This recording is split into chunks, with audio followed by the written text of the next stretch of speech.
Elmer Gantry was drunk. He was eloquently drunk, lovingly and pugnaciously drunk. He leaned against the bar of the Old Home Sample Room, the most gilded and urbane saloon in Cato, Missouri, and requested the bartender to join him in the good old summertime, the waltz of the day. Blowing on a glass, polishing it and glancing at Elmer through its flashing rotundity, the bartender remarked that he wasn't much of a hand at this here singing business. But he smiled. No bartender could have done other than smile on Elmer. So inspired and full of gallantry and hell-raising was he, and so dominating was his beefy grin. "All right, old socks," agreed Elmer. "Me and my roommate'll show you some singing as is singing. Meet roommate, Jim Lefferts, best roommate in world. Wouldn't live with him if wasn't. Best quarterback in Mill West. Meet roommate." The bartender again met Mr. Lefferts, with protestations of distinguished pleasure.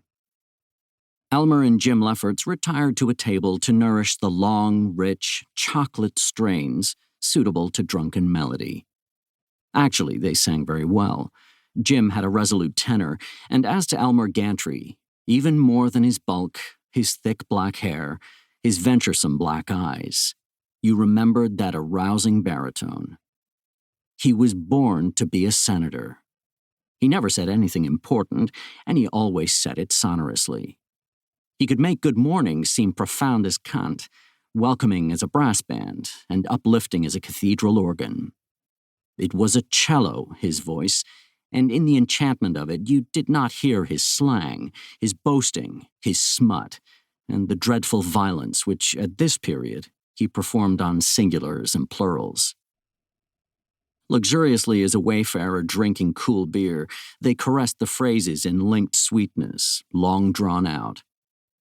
"Strolling through the shady lanes, with your baby mine. You hold her hand and she holds yours, and that's a very good sign.